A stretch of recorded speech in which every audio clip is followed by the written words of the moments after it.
Dear students, మనం last క్లాస్లో growth hormones గురించి, థైరాయిడ్ స్టిమ్యులేటింగ్ హార్మోన్ గురించి, మామూలుగా క్లాస్లో పిట్యూటరీ గ్లాండ్ గురించి వివరించారు కదండి. ఇప్పుడు నెక్స్ట్ క్లాస్లో ఇది pituitary gland, pituitary gland, pituitary gland. ఇప్పుడు ఒక్కొక్క దాని గురించి చూద్దాం. First the growth hormone, thyroid stimulating hormone, ACTH hormone, follicle stimulating hormone, lutein hormone. ఇక్కడ what is the major functions of growth hormone అంటే adenophyphosis నుంచి okay the adenophyphosis secretions of growth hormones. What is the major functions of growth hormones? ఇక్కడ growth hormones release అవుతున్నాయి. Okay, ఎలా release అవుతున్నాయి అంటే చూడండి, మీకు ఇందాక చెప్పినట్టు పోర్టల్ సిస్టమ్ నుంచి గ్రోత్ హార్మోన్స్ రిలీజ్ అవుతుంది. ఈ గ్రోత్ హార్మోన్స్ దేని మీద డిపెండ్ అవుతుందంటే ఇంకో ఇక్కడ బోన్స్ మీద డిపెండ్ అవుతుంది. Growth hormone secretions okay bones. ఈ బోన్స్ లో ఈ మొట్టమొదటిగా ఉన్నదాన్ని మనం ఏమంటామంటే ఓకే ఎపిఫైషియస్ అంటాం. ఎపిస్టాటాసిస్ లేదా ఎపిఫైషిస్ అంటాం. దీన్ని మెటాఫైసిస్ అంటాం, దీన్ని డయాఫైసిస్ అంటాం. అంటే మూడు రకాలు ఉంటాయి ఇక్కడ. అంటే గ్రోత్ హార్మోన్ మెయిన్ ఫంక్షన్ అంటే బోన్స్ మీద చూపిస్తుంది, ఓకే లివర్ మీద చూపిస్తుంది, నెక్స్ట్ ఓకే మజిల్స్ మీద కూడా గ్రోత్ చేస్తుంది. అంటే గ్రోత్ హార్మోన్స్ అంటే 1 month బేబీ నుంచి 1 year బేబీకి, 1 year బేబీ నుంచి 5th year బేబీకి, 5th year బేబీ నుంచి 8 years ఉన్న ఓల్డ్ పర్సన్స్కి వచ్చేవాడికి ఇలాగా దేన్ని చూపిస్తుందంటే elongations of bone formation. Bones formation అవడానికి, బోన్స్ ఎదుగుదల అంటే ఇందాక చెప్పాను కదండి, ఇలా వచ్చిన ఎడినోఫైఫోసిస్ గ్రోత్ హార్మోన్స్ రిలీజ్ అవుతుంది అనుకోండి. ఈ రిలీజ్ అయిన హార్మోన్స్ దేన్ని చూపిస్తుంటే ఇలా బోన్ మీద చూపిస్తుంది. అప్పుడు బోన్ సైజ్ ఏమవుతుంది, కాస్త ఇలాంగేషన్ అవుతుంది. అంటే బోన్ సైజ్ ఏమవుతుందంటే elongation, bone formation, elongations of bone formation పొడవుగా అవుతుంది. ఎప్పుడైతే ఇది పొడవుగా అయిందో లివర్ ఫంక్షన్ కరెక్ట్గా చేస్తుంది, అంటే మెటబాలిక్ రియాక్షన్స్లో పాల్గొంటుంది. మజిల్స్ ఓకే మజిల్స్ కూడా గ్రోత్ అవ్వడానికి ఛాన్సెస్ ఉంటుంది. ఓకే, ఈ గ్రోత్ హార్మోన్ సమ్ సిచ్యువేషన్స్లో అంటే సిక్రెట్ అవ్వకపోతే, అంటే for example growth hormone release అవ్వడానికి ఇప్పుడు హార్లిక్స్ అని లేదా కాంప్లాన్స్ అని ఇలాంటి రకరకాలు ఉంటాయి. అంటే సమ్ మినరల్స్ మెటబాలిక్ యాక్టివిటీస్ కావాల్సిన అందులో ఉంటాయి. ఇందులో వచ్చేప్పటికి ఇలాంగేషన్ బోన్ ఫార్మేషన్, బోన్ ఎదుగుదలకి, లివర్ ఏం చేస్తుంటే మెటబాలిక్ క్రియేషన్స్లో పాల్గొనడానికి, మజిల్ కాంట్రాక్షన్ జరగడానికి గ్రోత్ హార్మోన్ కావాలి. అదే గ్రోత్ హార్మోన్ తక్కువ అవుతే, అంటే ఇప్పుడు హైపోథాలమస్ గ్రోత్ హార్మోన్ రిలీజ్ చేయకుండా ఆపేస్తుంది అనుకోండి. సో డిసీజెస్ అంటే 18 years లోపల ఉన్న వ్యక్తికి గ్రోత్ హార్మోన్స్ రిలీజ్ అవ్వకపోతే one of the major deficiency. లేదా గ్రోత్ హార్మోన్ చిన్న వయసు నుంచి గ్రోత్ హార్మోన్ ఎక్కువగా రిలీజ్ అయిపోతుంది అనుకోండి, అంటే 8 years వచ్చేప్పటికి లేదా అతను 18 సంవత్సరాలు వచ్చేప్పటికి అతను యొక్క గ్రోత్ చూస్తే చాలా ఎదుగుదల, అంటే 6 feet నుంచి ఉంటుంది అనుకోండి, అదొక డెఫిషియన్సీ. సో ఈ గ్రోత్ హార్మోన్స్ ఎక్కువ అయినా డేంజరే, గ్రోత్ హార్మోన్స్ తక్కువ అయినా డేంజరే. అంటే ఎక్కువ తక్కువ దేని మీద డిపెండ్ అవుతుంది, ఇక్కడ కాన్సెప్ట్ వెళ్ళదు. ఎక్కువ తక్కువ దేని మీద డిపెండ్ అవుతుంది, హైపోథాలమస్. ఆ ఎక్కువ తక్కువ మనం దేని ఉంటామంటే ఇంకో హైపో అంటే తక్కువ రిలీజ్ అవ్వడం, హైపర్ ఎక్కువగా రిలీజ్ అవ్వడం. మీకు గ్రోత్ హార్మోన్స్ తక్కువగా రిలీజ్ అవ్వడం వల్ల వచ్చే డిఫిషియన్సీ మనం ఏమంటామంటే డార్ఫిజం అంటాం. పొట్టిగా ఉంటారు అంటే గ్రోత్ హార్మోన్స్ సీక్రెట్ అవ్వట్లేదు, తన సంవత్సరాలు పెరుగుతున్నాయి కానీ ఎదుగుదలలో కనబడట్లేదు. ఎదుగుదల ఎందుకు కనబడట్లేదు, అదనలో మెటబాలిక్ యాక్టివిటీస్ సరిగ్గా లేకపోవడం వల్ల, ఫంక్షనింగ్ సరిగ్గా లేకపోవడం వల్ల, ఆయన తీసుకోవాల్సిన డైట్లో అంటే తను తీసుకోవాల్సిన ఫుడ్ మెటీరియల్స్లో ఏదో ఒక గ్రోత్ హార్మోన్ రిలీజ్ అవ్వట్లేదు. అంటే వయసు పెరిగే కొద్దీ కూడా అతని వయసు చాలా చిన్నగా కనిపిస్తుందని ఏమంటారంటే డార్ఫిజం అంటాం. దీన్ని హైపో అంటే హైపో వయసు పెరిగే కొద్దీ కూడా హార్మోన్స్ రిలీజ్ అవ్వట్లేదు. ఏ హార్మోన్ రిలీజ్ అవ్వట్లేదు, గ్రోత్ హార్మోన్. 18 years వచ్చిన తర్వాత అతను 3 feet మీద చూపిస్తున్నాడు, అంటే 3 అడుగులు చూపిస్తున్నాడు. అంటే అతను వయసులో చాలా పెద్ద, వయసులో పెద్ద కానీ అతను చూస్తే సైజు మాత్రం 3 feet అంటే 3 అడుగుల వరకు మాత్రమే ఉంటాడు. అటువంటి డిసీజ్ మనం ఏమంటామంటే డార్ఫిజం అంటాం. Second hyper. ఒకవేళ ఇదే గ్రోత్ హార్మోన్ ఎక్కువగా రిలీజ్ అయిపోతుంది అనుకోండి, వయసు చిన్నది కానీ అతని ఫేస్ చూస్తే మాత్రం ఎలా కనిపిస్తుంటే గాంభీర్యంగా కనిపిస్తుంది. అంటే ఎక్కువ మజిల్స్ ఉన్నట్టు, నెక్స్ట్ పొడవుగా ఉన్నట్టు, అంటే చాలా ఎత్తరగా ఉన్నట్టు, మజిల్స్ ఎక్కువగా ఉన్నట్టు, బోన్స్ ఎక్కువ ఉన్నట్టు, అంటే ఉండవలసిన సైజులో ఉండకుండా, ఉండవలసిన వయసులో పరిమితిలో ఉండకుండా, ఓకే, అటువంటి దాన్ని ఏమంటే గిగ్నటిజం అంటాం ఆ డిసీజ్. అలా కాకుండా వయసులో చిన్నోడైనా okay, is very small size on the person, the growth hormones okay releasing in blood circulatory system, the blood circulatory system to the hypophyseal system, the secretions of hormones directly blood and muscles and bones of elongations of bone formation. అక్కడ ఏమంటే ఆ disease మనం ఎక్రోమెగాలి అంటాం. Very very important. అంటే ఇక్కడ 3 రకాలు ఉన్నాయి, dwarfism, గిగ్నటిజం. గిగ్నటిజం అంటే ఏంటి? ముఖం ఎలా కనిపిస్తుంది అంటే చింపాంజీలా కనిపిస్తుంది, అంటే దళసరిగా కనిపిస్తుంది.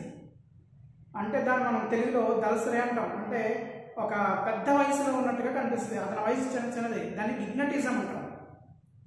ఇంకొక విషయం ఏంటంటే ఇక్కడ వయసులో చిన్నదైనా సరే పొడవుగా కనిపిస్తుంటారు కొంతమంది, తెలుసుకోండి చిన్న వయసు అయింది విషయం మనం గుర్తించవచ్చు, కానీ పొడవు ఎక్కువ కనిపిస్తుంది, దాన్ని యాక్రోమెగాలి అంటాం. చూసారండి, ఏదైనా హార్మోన్స్ పిట్యూటరీ గ్లాండ్ నుంచే రావాలి.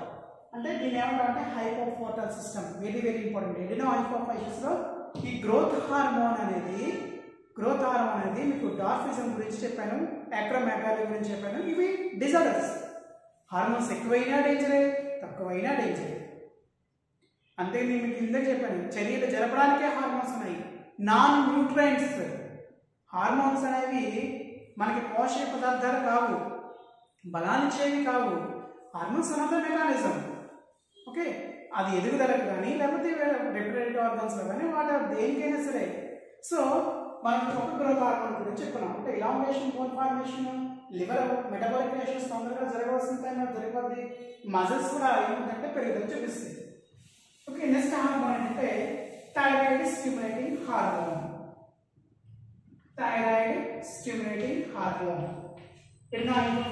Second hormone. ఇదేం చేస్తుంటే సింథసైజ్ అండ్ సిక్రేషన్. ఎవరు సిక్రేషన్ చేస్తుంది? ఎంతసైజ్. ఎక్కడెక్కడో ఉన్న పిట్యూటరీ గ్రంథి కింద నుండే థైరాయిడ్ గ్రంథి ఇక్కడ ఉంటుంది, పిట్యూటరీ గ్రంథి ఇక్కడ ఉంటుంది. ఈ రెండింటికి మధ్యన ట్రాఫిక్గా పనిచేస్తే, ట్రాఫికల్గా పనిచేస్తారంటే ట్రాఫిక్. ఇప్పుడు ట్రాఫిక్ పోలీసులు అనుకోండి, మధ్యలో సెంటర్లో నుంచి ఉంటాడు, అతను ఇతను చెప్తారు. అంటే ఇతనున్న మెసేజ్ ఇతరులు ఎవరికి ఇవ్వాలి, వీళ్ళకున్న మెసేజ్ వీళ్ళకి ఇవ్వాలి. So this is called traffic hormone.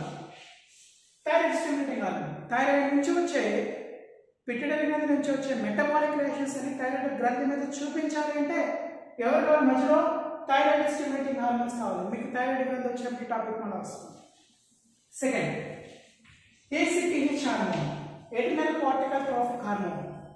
దీనికి రండి, ఇందుకు థైరాయిడ్ మీద చూపిస్తుంది, ఇది కిడ్నీ మీద చూపిస్తుంది. కిడ్నీలో cap like structure, adrenal head of the kidney పైన ఉండే ఎడ్రినల్ గ్లాండ్ మీద ACTH హార్మోన్ పనిచేస్తుంది. అది ఎవరు ఇవ్వాలి? పిట్యూటరీ గ్రంథి ఇవ్వాలి.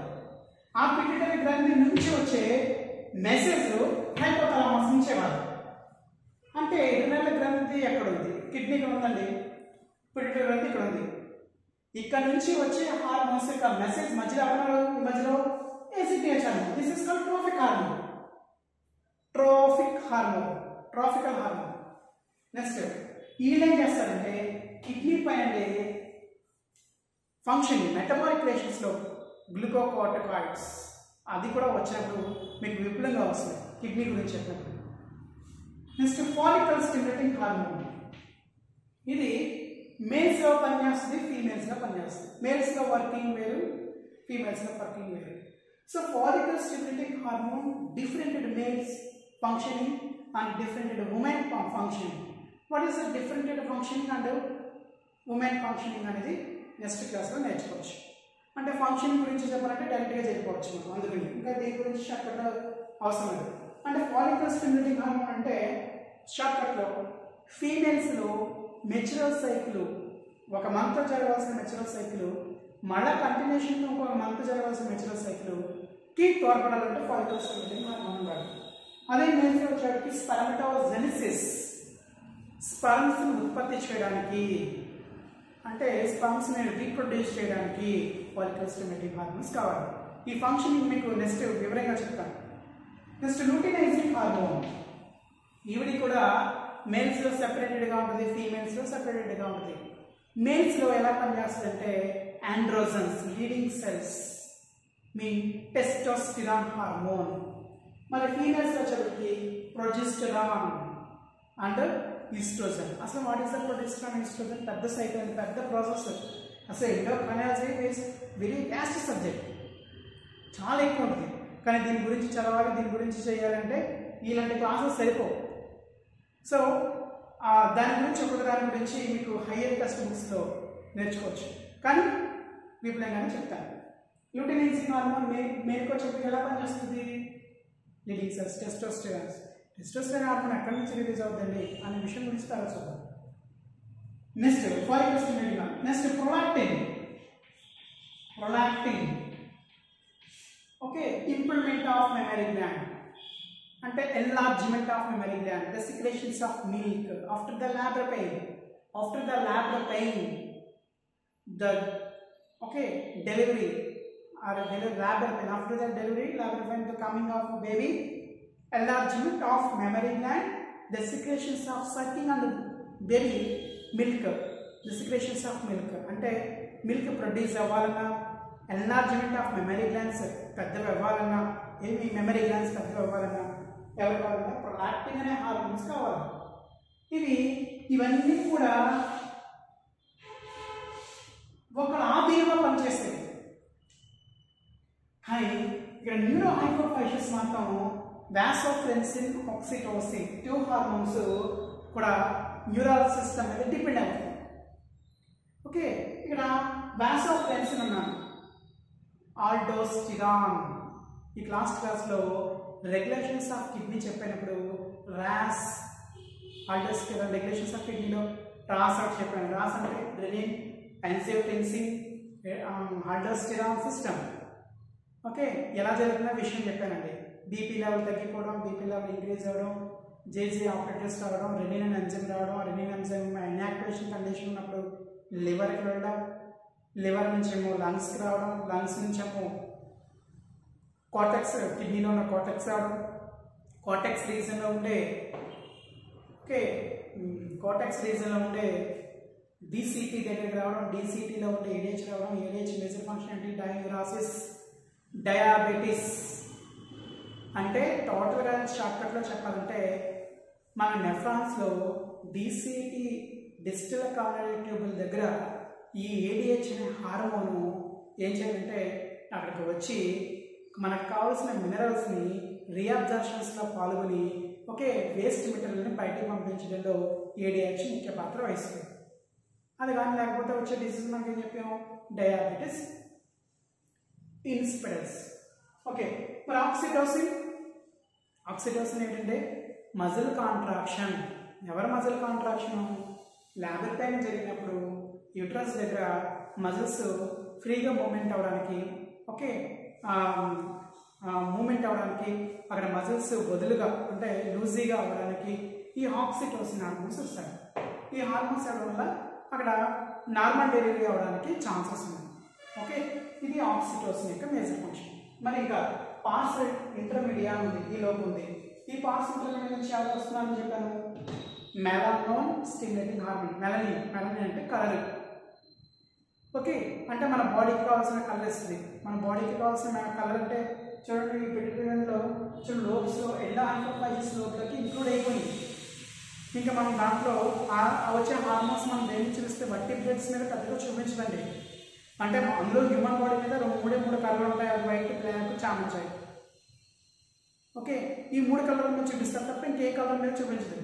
అదే ఈ మెలనిన్ స్టిమ్యులేటింగ్ హార్మోన్ పార్స్ ఇంటర్మీడియా ఉంది కదండి, ఈ మధ్యలో లోపు ఉంది కదా, దాని నుంచి వచ్చే హార్మోన్ పేరు ఏంటి?